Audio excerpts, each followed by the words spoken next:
Bismillahirrahmanirrahim. Assalamualaikum warahmatullahi wabarakatuh.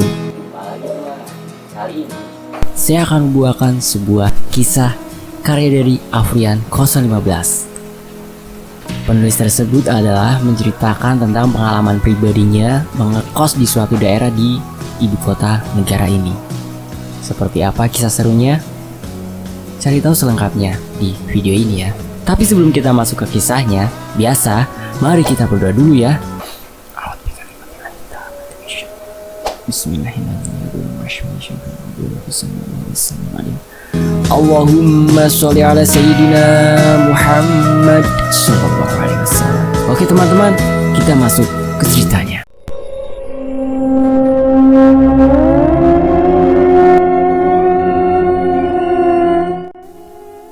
Aku membuka HP yang terdapat notifikasi 9 kali miss call dan 3 pesan belum terbaca.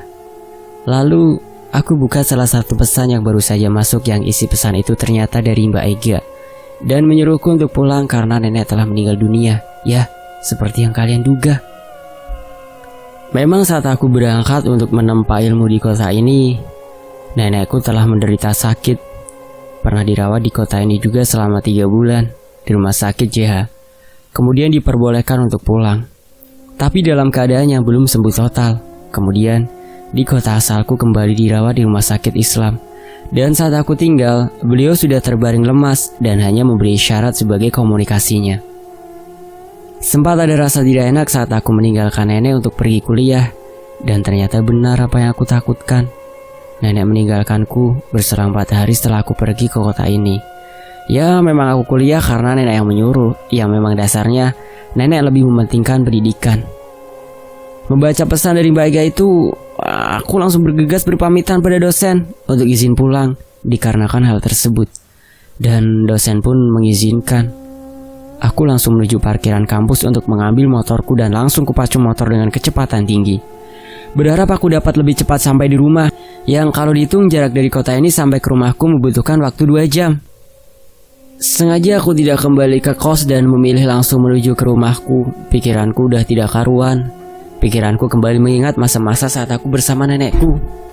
Dalam perjalanan, memori tentang kebersamaanku dan nenek terus tergambar dalam pikiranku. 1 jam perjalanan sudah kulewati. Saat berkendara, pikiran melayang ke sana kemari. Hati sangat kacau. Hingga tiba-tiba ada suara yang menyadarkan aku.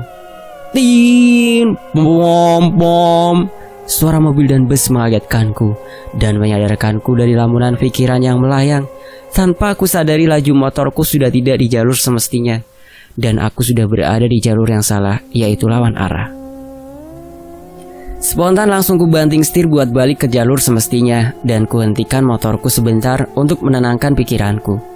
Setelah dirasa sedikit tenang, ku lanjutkan perjalananku. Di tengah pertengahan perjalanan, tanpa ku sadari, air mata mulai membasahi pipiku. Karena merasa kecewa tidak bisa menemani nenekku saat sakit. Kemudian aku kembali merasa ada yang memegangi pinggangku dari belakang, seolah ada yang membonceng di belakangku.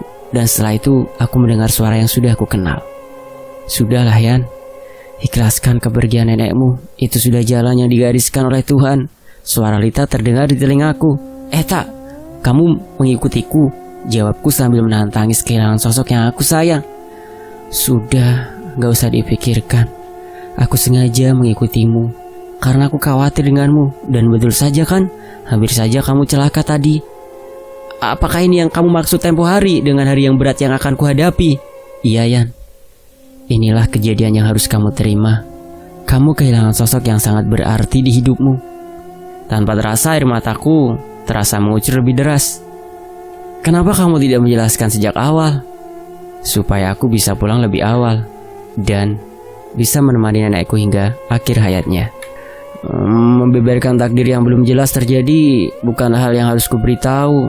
Hanya Tuhan yang tahu pastinya Yan. Makanya aku tidak berani memberitahumu. Ya benar, apa yang dikatakan Sinta. Semua itu kehendak Tuhan. Memang tidak baik mendahului apapun yang menjadi kehendak Tuhan. Baik Yan, aku akan menemanimu sampai ke rumahmu. Dan tenang saja, nenekmu masih menunggu di sana. Dekapan Sinta berhasil membuatku tenang seperti sebelumnya, dan sampailah aku di rumah. Ibu bapakku memelukku sambil berkata, Yang sabar ya, Yan. Bapak tahu kamu kecewa karena gak bisa menemani nenek sampai akhir. Tapi setidaknya kamu telah menjalankan wasiat nenek untuk terus melanjutkan kuliah. Aku hanya terdiam sambil menangis dan ingin melihat jenazah nenek untuk yang terakhir kalinya sebelum beliau diantar ke pemakaman. Aku lihat jenazah nenek yang sudah terbungkus kain kafan dengan wajah yang bersinar dan seperti tersenyum. Aku berusaha ikhlas dengan semua ini. Dan akhirnya tibalah di acara pemakaman nenek. Aku juga ikut membawa keranda nenek dan sampailah di pemakaman. Sebuah lubang berukuran 2x1 sudah disiapkan sebagai tempat peristirahatan terakhir nenek. Aku, bapak, dan kakakku turun ke dalam lubang itu untuk menerima jenazah nenek yang akan diturunkan. Singkat cerita, acara pemakaman sudah selesai dan hari sudah mulai malam. Ya, karena pemakaman dilaksanakan sore hari. Semua peziarah satu persatu mulai meninggalkan area pemakaman. Begitu juga dengan kami. Malamnya langsung diadakan acara pengajian di rumah. Singkatnya, pengajian pun dan kita semua mulai beristirahat. Aku pun masuk ke kamarku untuk istirahat dan tidur. Karena badan terasa lelah saat perjalanan dari kampus ke rumah. Dengan cepat aku tertidur malam itu dan aku mulai bermimpi lagi. Dan anehnya di dalam mimpi itu Sinta juga ada. Ternyata dia tidak berbohong ingin mengikutiku sampai ke rumah. Yan, hari yang berat ya. Tapi kamu harus tegar ya. Ini sudah ditakdirkan olehnya. Iya tak, aku mencoba mengikhlaskan yang terjadi hari ini.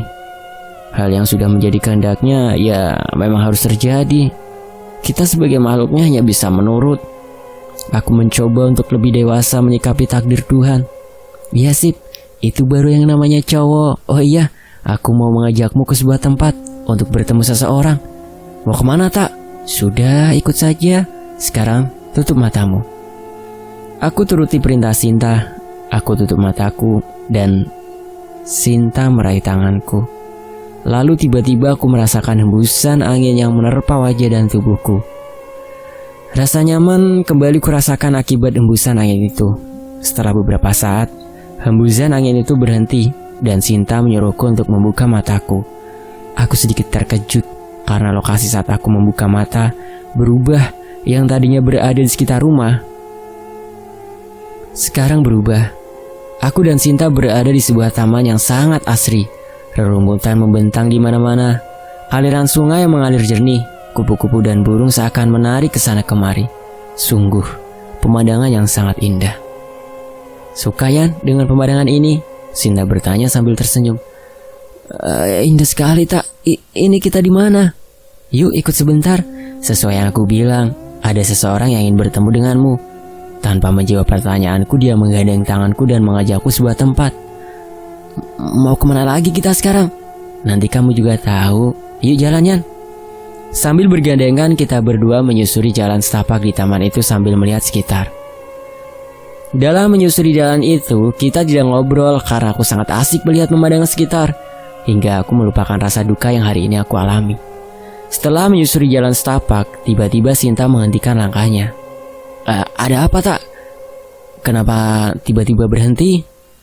Aku tunggu di sini saja ya. Kamu harus jalan lurus saja. Nanti kamu akan menemukan ada sebuah gazebo di sana. Kenapa kamu tidak ikut sekalian? Ayolah, kita jalan berdua ke sana. Tidak Yan, dia hanya ingin bertemu denganmu saja. Aku takut mengganggu. Dia ingin menyampaikan pesan hanya padamu. Sudah sana, kasihan dia telah menunggu lama. Akhirnya aku berjalan ke tempat yang ditunjukkan Sinta tadi. Setelah menyusuri jalan itu, akhirnya aku menemukan sebuah gazebo yang dimaksud Sinta tadi. Gazebo berwarna putih dengan berhiaskan bunga-bunga di sekitarnya dan ada juga tanaman rambat dengan bunga yang indah. Aku belum memasuki gazebo itu, tapi kulihat ada seseorang yang tengah duduk di sana yang membelakangiku. Dia sedang duduk santai sembari menikmati secangkir minuman yang berada di meja. Mungkin sadar akan kehadiranku, seseorang yang berada di sana mulai berdiri dan membalikkan badan mengarah ke arahku. Samar-samar aku seperti kenal dengan sosok itu. Semakin ku dekati, semakin aku mengenalnya. Tanpa terasa air mata mulai membasahi pipiku. Aku merasa perasaannya tidak karuan, senang, sedih, bingung. Aku berlari menuju ke arah orang yang ada di gazebo tersebut.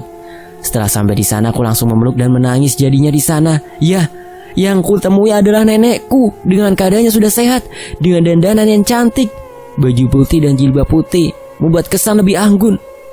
Nenekku membalas pelukanku dengan lembut sambil mengusap kepalaku seperti kebiasaannya. Kenapa, Nek? Kenapa nenek ninggalin Rian? Katanya nenek pengen lihat aku kuliah. Sambil menangis sesenggukan aku protes padanya. Sudah, jangan nangis gitu, Le. Nenek mau berpesan sama kamu. Dengan nada lembut nenekku mengatakan itu. Apa, Nek? Apa yang mau nenek katakan? Rian bakal dengerin. Iya, nangisnya sudah dulu tapi ya. Rian yang sekarang kan sudah gede, udah gak kayak anak kecil lagi. Sambil berusaha menghiburku dan menyolek hidungku, dia tersenyum.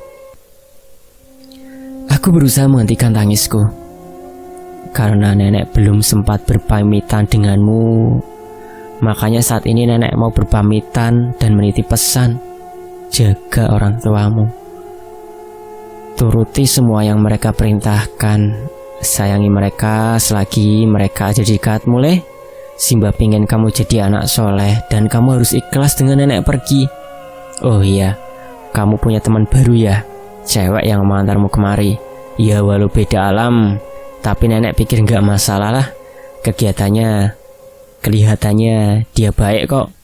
Sama satu lagi, kamu rawat baik-baik Kris Wadon yang ada di rumah. Tidak perlu kau apa-apakan, cukup jaga saja. Apabila kamu merasa ada sesuatu makhluk yang berseliweran di rumah, biarkan saja. Itu kakekmu yang memang memberi sosok itu di rumah untuk menjaga.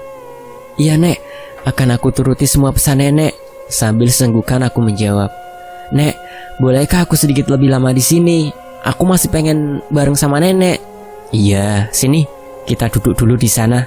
Nenek menunjuk sebuah kursi panjang. Sinian, tiduran sinian. Nenek menyuruhku untuk tiduran di pangkunya. Aku tiduran di pangkuan nenek sambil nenek mengusap rambutku. Cukup banyak yang kami obrolkan. Hingga tiba-tiba nenek mengatakan, ini sudah waktunya, Le. Nenek harus pergi. Kamu baik-baik ya dengan bapak ibumu. Nenek sudah panggilkan temanmu yang mengantarmu tadi untuk menjemputmu. Nek, Rian mohon jangan pergi. Rian bakal kangen kalau nenek pergi. Nenek selalu ada di dekat Rian walau Rian gak ngeliat nenek.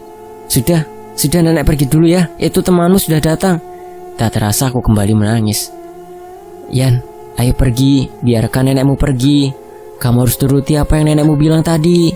Seketika Sinta memegang tanganku dan tiba-tiba wush, angin sejuk menerpa wajahku hingga aku terpaksa memejamkan mataku. Oh iya, untuk kalian yang mungkin terpikir nih, orang yang mati itu sudah di alam yang berbeda dan tidak bisa berinteraksi dengan kita lagi. Ya, aku pun berpendapat. Tapi di sini aku tidak mempedulikan itu perwujudan asli nenekku atau jin. Yang aku pikir hanya lega bisa bertemu dengannya. Tiba-tiba saat aku membuka mataku, aku sudah berada di kamarku dan aku terbangun dengan kondisi mata basah berlinang air mata. Kuusap mataku dan berusaha tegar untuk tidak menunjukkan kesedihanku. Dan saat kulihat jam di kamar, sudah menunjukkan jam 5 subuh. Hingga aku bergegas ke kamar mandi dan mengambil air wudhu. Saat melewati dapur, aku melihat Mbak Ega yang ternyata datang tadi malam dan menginap di rumah. Yan, sudah bangun? Sana sholat dulu. Terus kalau mau istirahat lagi aja, gak apa-apa. Capek kan, baru diajak main sama dia. Iya, Mbak. Sambil jalan sempoyongan aku melangkah menuju kamar mandi untuk mencuci muka dan mengambil air wudhu. Setelah dari kamar mandi, aku langsung menuju ke kamarku untuk segera melaksanakan sholat subuh. Dalam sholat aku masih terpikir atas kepergian nenekku. Selepas sholat aku panjatkan dan kirimkan doa untuk nenekku. Dan tanpa terasa, air mata kembali menetes di pipiku. Dan sesegera mungkin aku menghapusnya. Nenek telah berpesan aku harus kuat. Selesai sholat, seperti kebiasaan sehari-hari, aku beres-beres rumah sebelum para pelayat kembali berdatangan ke rumah. Dan selama 7 hari, aku berada di rumah membantu kedua orang tuaku untuk menerima pelayat yang datang di siang harinya dan mengadakan pengajian selama 7 hari di malam hari untuk mendoakan nenekku. Tibalah waktu untuk berangkat kembali ke kuliahan. Siang itu aku berpamitan kepada orang tuaku untuk berangkat ke kota di mana aku kuliah. Aku berangkat dari rumah jam 2 dan sampai di kos jam 4 sore. Sengaja setelah sampai kos aku beristirahat sebentar sebelum nanti aku akan pergi ke rumah temanku untuk menanyakan tugas kuliah. Maklum, karena 7 hari aku tidak berangkat kuliah. Cukup lama aku beristirahat, tak terasa sudah pukul 5.30 sore. Aku langsung berangkat menuju kontrakan temanku di belakang kampus. Setelah mengambil motor di parkiran, aku langsung membawanya menuju ke kontrakan. Di perjalanan, suara Sinta kembali terdengar di telingaku. Ingat Yan, ini sudah hampir waktu sholat maghrib, dan usahakan setelah sampai kamu jalankan sholat, dan hati-hati nanti saat sampai di kontrakan, pesan yang disampaikan Sinta. Aku hanya tersenyum dan mengangguk, tanda aku mengerti dan setuju. Entah kenapa yang kurasakan sekarang, Sinta selalu ada dimanapun aku pergi. Seolah dia sengaja mendampingiku. Tak perlu waktu lama karena memang jarak yang dekat sekitar 15 menit, aku sudah sampai di kontrakan temanku. Kontrakan yang terlihat seperti rumah tua yang tidak terawat, banyak rumput yang tinggi di depan kontrakan, dan beberapa sudut tembok yang telah mengelupas. Setelah sampai di sana, aku langsung menemui temanku, Okto namanya. Misi Ok, ini aku Rian, aku masuk ya. Ku ketok pintu dan langsung masuk ke dalam kontrakan. Masuk aja Yan, langsung ke kamarku sini, Okto menjawab dari dalam kamarnya. Setelah memasuki kontrakan itu, aku merasa adanya hawa yang berbeda saat aku di luar. Kondisi di dalam pun sangat aneh kurasakan. Walaupun semua ruangan telah dihidupkan lampunya, tapi aku merasa masih belum cukup terang. Seolah ada sesuatu yang menutupi cahaya lampu itu, sehingga cahaya lampu tidak leluasa menerangi setiap ruangan. Bahkan di beberapa sudut ruangan, aku merasa kalau di sana memang gelap, walau sudah ada sinar lampu. Aku berusaha cuek dengan keadaan yang membuatku sedikit tidak nyaman. Sempat teringat kata-kata Sinta untuk berhati-hati di kontrakan ini. Sampailah aku di kamar Okto. Dia sedang asik bermain game sendiri di kamarnya. Weh Yan, sini masuk aja langsung. Turut berduka ya atas kepergian nenekmu. Kamu harus kuat bro. Iya, makasih Ok.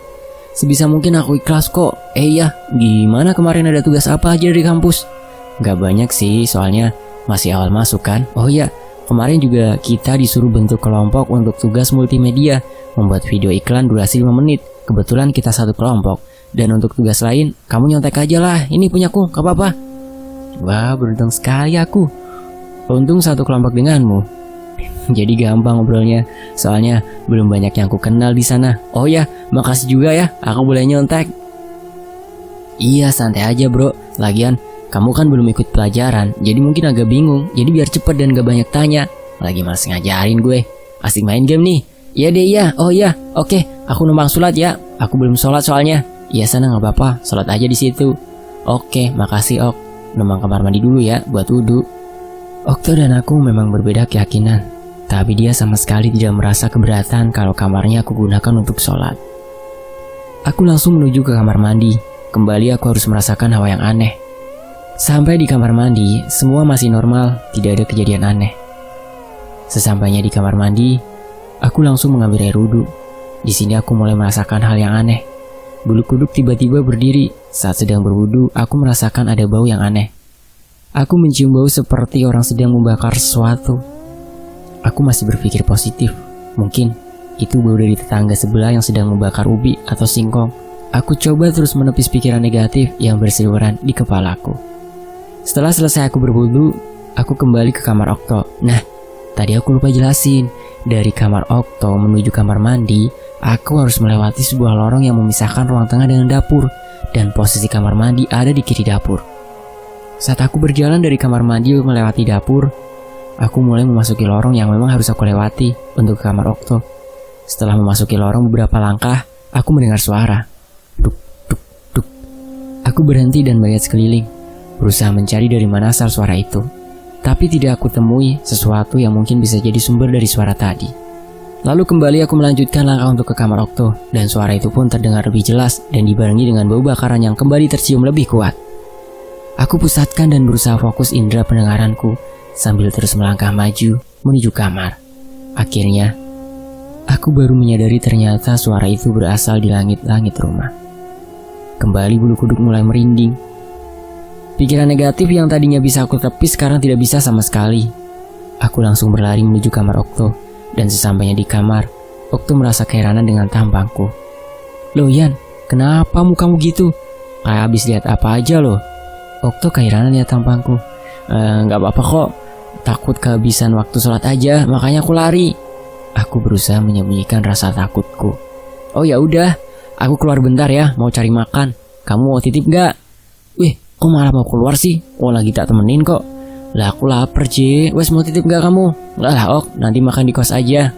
Sial batinku, masih ketakutan gini malah ditinggal sendirian di kontrakan aneh ini. Okto langsung pergi keluar mencari makan. Harapanku sih dia segera kembali.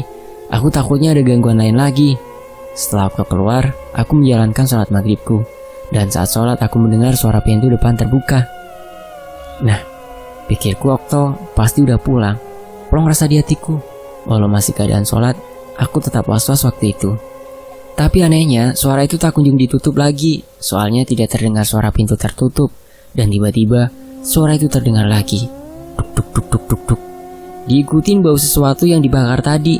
Wah, gak beres pikirku. Kali ini gak hanya bulu kuduk berdiri, tapi keringatku mulai keluar. Suara itu terasa mendekat menuju kamar. Dan setelah dekat, terasa dengan jelas suara itu berhenti di depan kamar. Kemudian suara itu hilang, tapi bau itu masih tercium.